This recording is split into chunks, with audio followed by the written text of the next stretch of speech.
नमस्कार, आप देख रहे हैं सीधा सवाल। मैं हूं आपके साथ हूं आदित्य द्विवेदी। सीधा रुख कर लेते हैं लखनऊ का, जहां पर सीएम योगी आदित्यनाथ संबोधित कर रहे हैं लखनऊ से।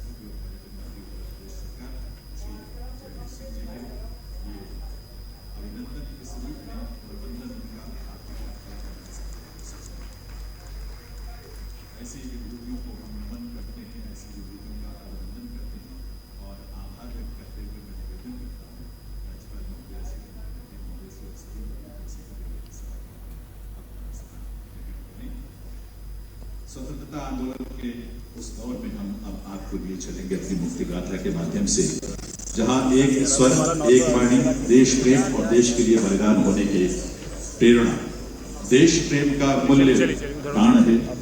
कभी उस दौर का जब ये कहता है तो हर कोई अपने आप में वो ज्वाला महसूस करता है देश के प्रति।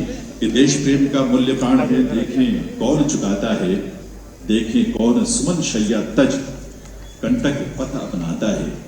ये जज्बा, ये सोच, ये संकल्प उस दौर के हमारे वीरों का, रचनाकारों का, कलाकारों का, जिसकी वजह से देश स्वतंत्र हुआ। ऐसे वीरों को नमन करते हुए आज मुक्ति गाथा की प्रस्तुति के साथ हम आपको जोड़ना चाहते हैं।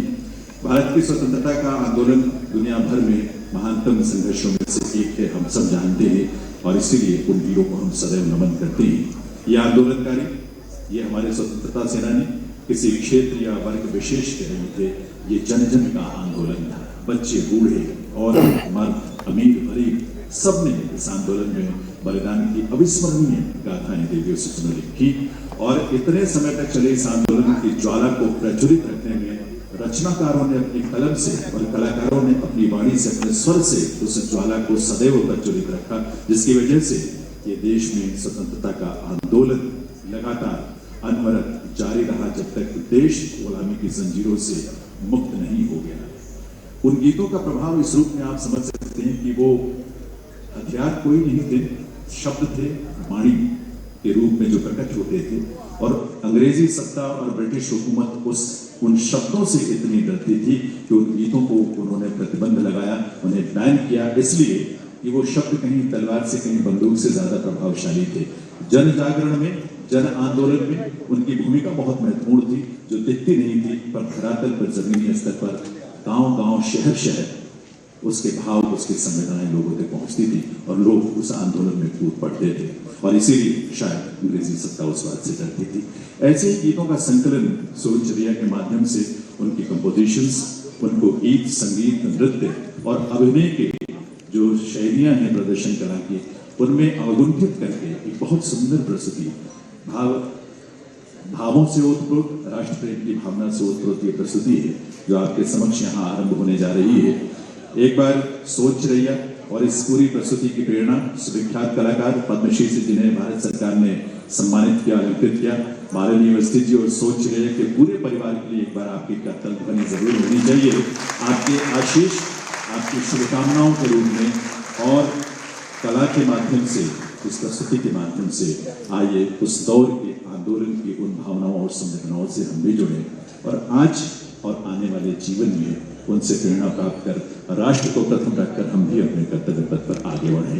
प्रस्तुत है मुक्ति गाथा।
हम भारतवासी हैं,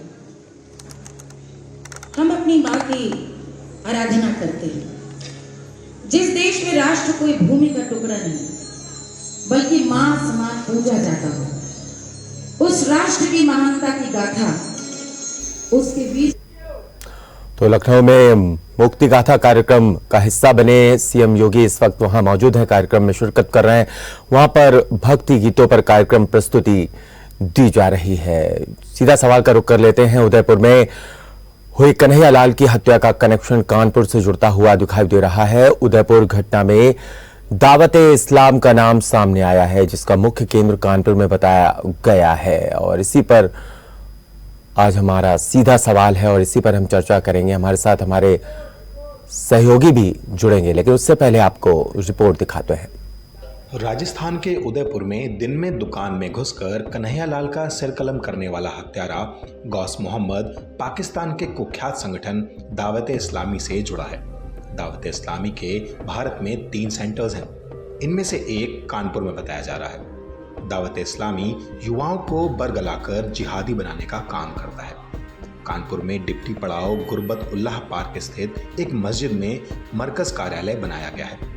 दावा किया जा रहा है कि दावते इस्लामी संस्था कानपुर में बॉक्स लगाकर चैरिटी फंड इकट्ठा करती है, जिसमें हवाला दिया जाता है कि गरीब बेटियों की शादी के साथ अन्य जरूरतमंदों की मदद के लिए लोग चंदा दें। पिछले दिनों राजस्थान के उदयपुर में कन्हैया लाल दर्जी की हत्या का मामले में अब कानपुर कनेक्शन भी सामने आया है। आपको बता दें कि दावते इस्लामी जो एक प्रतिबंधित और आतंकी संगठन है, इसके विचार कानपुर से जोड़े जा रहे हैं। वहीं कानपुर में भी दावते इस्लामी का एक डिप्टी पड़ाव में कार्यालय भी मौजूद है। हालांकि पुलिस के अधिकारी इस पूरे मामले में कुछ भी बोलने को तैयार नहीं है, लेकिन कहीं ना कहीं अब यह जांच का विषय बन गया है, क्योंकि राजस्थान की पुलिस के आला अधिकारियों ने भी इस पूरे मामले के जो तार हैं वो कानपुर से जोड़कर बताए हैं। बीते 3 जून को हुए कानपुर में दंगे के भी अब जो जांच है वो भी दावते इस्लामी से जोड़कर किए जा रही है जांच। इसमें कहीं ना कहीं इस पूरे मामले में जो दावते इस्लामी है वो शामिल होने की बात सामने आ रही है। सूफी खान खानका एसोसिएशन के राष्ट्रीय अध्यक्ष सूफी कौसर हसन मजीदी का दावा है कि कानपुर के रायपुरवा थाना क्षेत्र अंतर्गत डिप्टी पड़ाव में मस्जिद के अंदर दावते इस्लामी का मरकज है। इस संस्था को मिलने वाले फंड का इस्तेमाल पाकिस्तान के माध्यम से आतंकी घटनाओं के लिए किया जाता है। उन्होंने कहा कि मदनी चैनल के नाम पर भी बड़े पैमाने पर देश का धन पाकिस्तान भेजा जा रहा है। दावते इस्लामी एक चरमपंथी संगठन है, जिसके सदस्यों के द्वारा उदयपुर में जो घटना को अंजाम दिया गया, ये विभत्स घटना बहुत ही दर्दनाक है। इसके विषय में जितनी निंदा की जाए कम है। दावते इस्लामी का नेटवर्क पूरे हिंदुस्तान में फैला हुआ है। खास तौर पे अभी पिछले कुछ दिनों तक, पिछले साल तक इनके डिब्बे, डोनेशन बॉक्सेस, कलेक्शन बॉक्सेस थे, कानपुर में लगे हुए थे। इसके संबंध में मैंने शिकायत भी दर्ज कराई थी, जिस पर कार्रवाई भी हुई थी। डिब्बे हटे थे या नहीं हटे थे, इसके विषय में तो प्रशासन ही शासन ही बेहतर बता सकता है। लेकिन इन डिब्बों के जरिए ये ज़कात और फितरे के पैसे को इकट्ठा करके मदनी चैनल के माध्यम से फंडिंग कराते हैं और ये दूसरे अराजक कार्यों को इस पैसे की सहायता से ये पूरा करते हैं। लिहाजा ऐसी संस्था जो इस तरीके की फंडिंग कर रही है, मदनी चैनल के माध्यम से पाकिस्तान पैसा भेज रही है, इस पर अविलंब कार्रवाई होनी चाहिए, बैन लगनी चाहिए।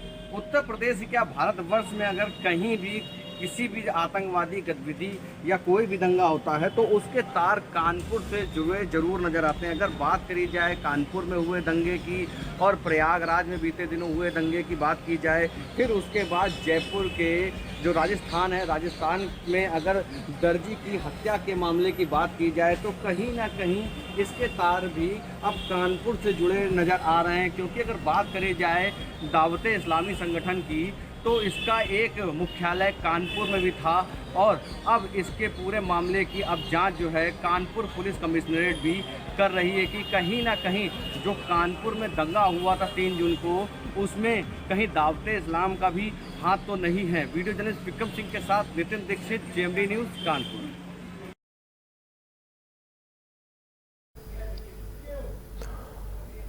तो अब उदयपुर कांड का कानपुर कनेक्शन सामने आ रहा है। दावत इस्लामी का यहां पर एक कार्यालय है डिप्टी पड़ाव में, आपने पूरी रिपोर्ट देखी और समझ गए होंगे कि आखिरकार कैसे कनेक्शन सामने आ रहा है। अब एनआईए की टीम आएगी और यहां पर भी जांच करेगी।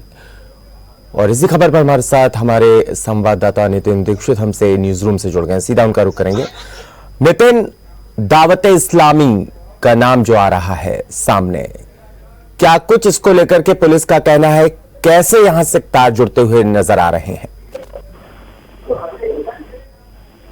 देखिए बिल्कुल बता दो, अगर दावते इस्लामी की बात करी जाए तो कहीं ना कहीं पूरी जितनी जांच एजेंसियां हैं वो अब दावते इस्लामी की तरफ जो है वो जांच की तरफ रुख कर रही है। अगर बात करी जाए जैसे कि अभी जो हत्या हुई वहां पर राजस्थान में जो हत्या हुई है, हत्या को लेकर वहां पर जो हत्यारे थे दोनों वो दावते इस्लामी से जुड़े हुए थे। वहीं कानपुर में अगर सूफी मोहम्मद कौसर हसन मजीदी है, इन्होंने भी 2 दिन पहले एक FIR में दर्ज कराई, जिसमें उन्होंने कहा है कि दावते इस्लामी का विरोध करने से, क्योंकि इन्होंने बताया था कि 2019 से 2020 तक जो है 1999 से लेकर 2000 तक जो जितने भी संगठन थे दावते इस्लामी, इसमें कई लोग कानपुर आए थे पाकिस्तान से और यहाँ पर उन्होंने जो जलसा होता है जिसमें हिस्सा भी दिया था। दूसरी सबसे बड़ी बात, इन्होंने एक बात और भी बोली थी। उन्होंने कहा था कि कल परसों एक बात इन्होंने और बोली थी, हत्या के बाद उन्होंने बोला था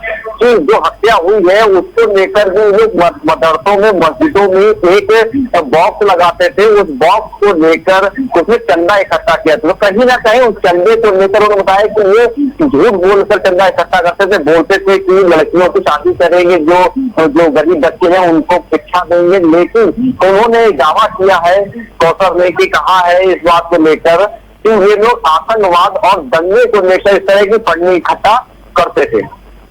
ठीक है नितिन, इस पूरे मसले पर आला अधिकारियों का क्या कहना है? कानपुर पुलिस का क्या कहना है? प्रशासन क्या कहना है? किस तरीके से पुलिस प्रशासन इस मामले को ले रहा है? देखिए अगर बात करी जाए 3 जून को जो कानपुर में हुआ दंगा, उसके बाद 9 तारीख को दंगा हुआ, तो कहीं ना कहीं पूरे मामले की जांच जो है पुलिस जो है वो तेजी से कर रही है। दूसरी चीज, जो 3 तारीख को दंगा हुआ था उसमें SIT टीम का गठन किया गया था और SIT टीम ने अपनी जांच भी की थी, लेकिन उससे कुछ दिन बाद SIT टीम को फिर परिवर्तन किया जाता है, दूसरी SIT टीम बनाई जाती है, दूसरे अध्यक्ष SIT टीम में बनाए जाते हैं, निदेशक बनाए जाते हैं। तो कहीं ना कहीं पूरे मामले में जो कानपुर पुलिस है वो बिल्कुल जो गहनता से जांच कर रही है, उसमें कोई भी ऐसे तथ्य न छूटे जो अपराधी जो आरोपी थे वो बच जाए। दूसरी सबसे बड़ी बात यह है कि अगर इस पूरे मामले को अगर देखा जाए तो जैसे ही उदयपुर में जो हत्या होती है राजस्थान के उदयपुर में, तो कहीं ना कहीं जो आला अधिकारी हैं और राजस्थान पुलिस के, उन्होंने तुरंत इस बात को बोला है कि जो हत्या हुई है इसके तार भी कानपुर से जुड़े पाए जा सकते हैं। इसका भी कनेक्शन जो है वो कानपुर से, क्योंकि जमाते इस्लामी जो है वो दावते इस्लामी जो है उसका जो यहाँ पर कानपुर में जो यहाँ पर जो हेड ऑफिस है, पहले डिप्टी पड़ाव में था, फिर उसके बाद चमनगंज में हुआ, बेसनगंज में हुआ, फिर नारामऊ मंधना जो पड़ता है वहां पर हुआ। नारामऊ में जलसा हुआ था जिसमें कई संदिग्ध ऐसे लोग भी आए थे जिनको ये बताया जा रहा है कि वो पाकिस्तान से आए थे। तो कहीं ना कहीं पूरी जांच जो है वो पूरी SIT को गोपनीय रखे हुए है, कोई आला अधिकारी इस पूरे मामले में बोलना नहीं चाहता। दूसरी सबसे बड़ी बात यह है कि कानपुर का जो माहौल है वैसे भी खराब है और कोई भी अधिकारी इस पूरे मामले को लेकर खुलकर सामने नहीं बोल रहा है। लेकिन कहीं ना कहीं जहां जहां दंगा हुआ, अगर प्रयागराज की बात करी जाए, कानपुर की बात करी जाए या उदयपुर की बात की जाए, तो जो तार है वो सब जगह से अधिकारी जोड़कर बात कर रहे हैं। क्योंकि इलाहाबाद जो प्रयागराज है, प्रयागराज के अधिकारियों ने भी आज एक मतलब अनऑफिशियली एक बात बोली है कि हो सकता है कि जो नई सड़क है जहां पर आज प्रयागराज दंगे का जो आरोपी है जिससे उसकी बात हुई है, पंप नाम है उसका, उसकी जो यहाँ पर बात हो रही है, कहीं ना कहीं उसको भी गिरफ्तारी करनी है। तो कहीं ना कहीं जितने भी अभी तक दंगे हुए हैं, जितना भी जो भी फसाद हो रहा है उसके साथ जरूर कानपुर से जुड़े नजर आ रहे हैं। तो इसलिए आला अधिकारी जो है वो पूरी जांच को बड़ी गोपनीयता के साथ कर रहे हैं। कोई ऐसी चीज उम्मीद नहीं कर रहे हैं कि जो आरोपी है वो कहीं भाग जाए या उनकी गिरफ्त से दूर है। कन्हैया लाल की जिस तरीके से हत्या कर दी गई, बिल्कुल ISIS के पैटर्न पर यह हत्या की गई है और दिखलाने की कोशिश की गई है दहशत पैदा करने की कोशिश की गई है, जिससे सभी सकते में हैं। और ऐसे में अब एनआईए जो है वो जांच शुरू कर चुकी है इन दोनों आरोपियों के खिलाफ जिनकी गिरफ्तारी हुई है। ऐसे में कब एनआईए की टीम कानपुर पहुंच सकती है, और जो भी आपने ऑफिसेस बताए हैं, कार्यालय बताए हैं, और उनमें कब कार्रवाई हो सकती है, या वहां पर जाकर के उनसे पूछताछ हो सकती है, उनसे जुड़े हुए लोगों से एनआईए कब पूछताछ कर सकती है? तो बिल्कुल बता दूं कि जो कन्हैया लाल की जो हत्या हुई है राजस्थान में, वहां पर एनआईए की 9 सदस्यीय टीम जो है वो पूरी तरीके से जांच कर रही, पूरे एक एक मामले की जांच कर रही, कौन लोग थे इसमें, क्योंकि जो 2 गिरफ्तारियां हुई, कहने को यह आ रहा है कि ये 2 लोग नहीं थे और लोग थे। कन्हैया लाल ने कुछ दिन पहले ही थाने में शिकायत करी थी कि उसकी हत्या हो सकती है, उसको सुरक्षा मुहैया कराई जाए, लेकिन इस मामले में कोई भी सुरक्षा उसको मुहैया नहीं कराई गई। दूसरी सबसे बड़ी चीज ये है कि जब हत्या हुई तो हत्या के समय आसपास के जो सीसीटीवी थे उनको पुलिस ने अपने पास सुरक्षित रख लिया, और जो हत्यारे थे उनके साथ कौन लोग थे, ये कहाँ से थे, इनका किस संगठन से था, क्योंकि जो हत्या हुई है वो बिल्कुल आईएस के जो आतंकवादी संगठन है, बिल्कुल उस तर्ज पर जो हत्या हुई, क्योंकि इसी तरह से वो गला रेत कर, गला कलम करके हत्या करते। तो कहीं ना कहीं पूरे मामले में अब एनआईए जांच कर रही है, और एनआईए की अगर सूत्रों की जब बात की जाए तो हो सकता है कानपुर में 1 या 2 दिन के अंदर जो है एनआईए की टीम जल्द ही इस पूरे मामले की जांच करने आ सकती है। लेकिन जिस तरीके से आपने बताया इसका पहले कार्यालय डिप्टी पड़ाव पर, तो क्या कभी किसी को शक नहीं हुआ? क्योंकि सूफी कौसर जो है उन्होंने साफ तौर पे जो इनका चंदा लेने का तरीका है, पारदर्शी एक पेटी होती है, चंदा लेते हैं, और इस चंदे को लेकर के कहते हैं उन्होंने साफ तौर पे कहा कि पुलिस प्रशासन को अवगत कराया और चिट्ठी लिखी, और ऐसे में जब चिट्ठी लिखी तो अभी तक कार्रवाई क्यों नहीं, कि आखिरकार वो जो पैसा आ रहा है चंदे का वो कहां जा रहा है, उसको लेकर के सवाल उठ रहे हैं। क्या इस पर कोई आपकी बात हो पाई है? क्या कुछ जानकारी निकल कर आई है?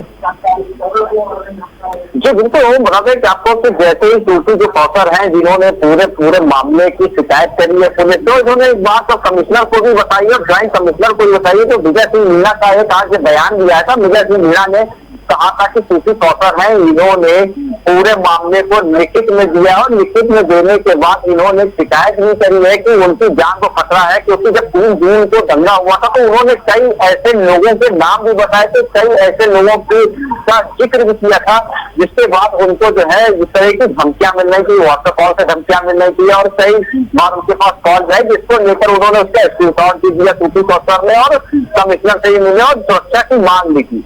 लेकिन तब इन्होंने जो एक शिकायत करी है विजय सिंह मीणा जो कमिश्नर है उनसे मिलकर, तो उन्होंने संज्ञान में लिया, और आज किदवई नगर थाने में एक मुकदमा भी दर्ज किया गया है।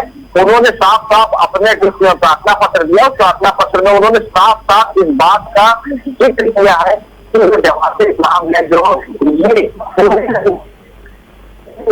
जगह पूरे शहर में जो कई ऐसे स्थान थे, धार्मिक स्थान थे, जहां पर अपने चंदे के बॉक्स लगा के रखे थे, उसमें उर्दू में कुछ शब्द लिखे हुए थे, और उन्हें कहा था उन्होंने कि ये चंदा इकट्ठा करते हैं, ये कहते हैं कि गरीब बच्चों की और लड़कियों की शादी और गरीब बच्चों की पढ़ाई में इस तरह के चंदे को इस्तेमाल करता है। लेकिन सूफी कौसर ने जो आरोप लगाया वो आरोप दूसरा ही था। उन्होंने कहा कि जो इस तरह के दंगे होते हैं, चाहे उत्तर प्रदेश में कहीं भी हो, इस तरह की फंडिंग को लेकर उसमें इस्तेमाल किया जाता है। दूसरी सबसे बड़ी बात ये, जो दोनों आरोपी पकड़े गए हैं राजस्थान में, इन दोनों का संबंध सीधे सीधे जमात इस्लाम से निकला है, जिसको लेकर पूरे देश में अब जितनी भी जांच एजेंसियां हैं वो हाई अलर्ट पर हैं। खास तौर से उत्तर प्रदेश के अंदर इस तरह की जो जांच एजेंसियां हैं वो हाई अलर्ट पर हैं, और एक एक बारीकी से जांच भी कर रही है, और जितने भी लोग संदिग्ध हैं, क्योंकि अभी तक 2000 अगर बात करी जाए 1999 से लेकर, या 2000 से बात करी जाए 2000 से लेकर अब तक जितने भी संदिग्ध हैं उनकी कुंडली एनआईए जल्द ही खंगालने वाली है। नितिन, क्या कुछ जानकारी मिल पाई है इन कार्यालयों से जुड़े हुए लोग, दावत इस्लाम से कितने सारे लोग कानपुर से, उनकी संख्या लगभग क्या बताई जा रही है, कितने लोग इस संगठन से जुड़े हुए हैं? देखिए, ये एक प्रतिबंधित संगठन है। वो बता दूं आपको कि ये जो संगठन है ये एक प्रतिबंधित संगठन है, ये पाकिस्तान का संगठन है। तो कहीं ना कहीं जो इससे पहले दस्तावेज थे, अब वो शायद दस्तावेज ना मिले क्योंकि प्रतिबंधित है। और दूसरी बात यह है कि अगर इस तरह की जो घटनाएं हैं सामने आ रही हैं, तो जो लोग इससे जुड़े भी होंगे वो बिल्कुल अंडरग्राउंड होंगे, उनका कोई पता लगा पाना भी मुश्किल है। हो सकता है कि स्लीपर सेल की तरह, क्योंकि अगर ये दोनों की बात करी जाए, जो आज जो राजस्थान में जिन्होंने दोनों ने लड़की की जो हत्या की है कन्हैया लाल की, ये बिल्कुल स्लीपर सेल्स की तरह काम कर रहे थे। तो जरूरी नहीं है कि उनके नाम पते हो सकता है पाकिस्तान के भी लोग हो सकते हैं कानपुर में, या स्लीपर सेल्स की तरह वो यहाँ भी काम कर रहे हो। जैसे अभी आपने कुछ दिन पहले एक मामला सामने आया था जिसमें सब्जी का ठेला लगाता था एक आतंकवादी, जिसको गिरफ्तार किया। तो कहीं ना कहीं आप NIA के लिए बड़ी मुश्किल और पुलिस के लिए भी बड़ी मुश्किल की चीज ये होगी कि जो लोगों के नाम पता लगाना जो इस संगठन से जुड़े हुए हैं। बिल्कुल नितिन, आपका शुक्रिया हमसे जुड़ने के लिए और इस पर तमाम जानकारी देने के लिए और चर्चा करने के लिए। तो कुल मिलाकर के देखा जाए तो अब कानपुर कनेक्शन सीधे तौर पे दिख रहा है उदयपुर हत्याकांड का। अब देखना ही होगा कि आखिरकार NIA की टीम कब पहुंचती है और क्या कुछ जांच होती है और जांच में क्या कुछ निकल करके सामने आता है। फिलहाल अभी के लिए इतना ही। आप देखते रहिए GMT न्यूज।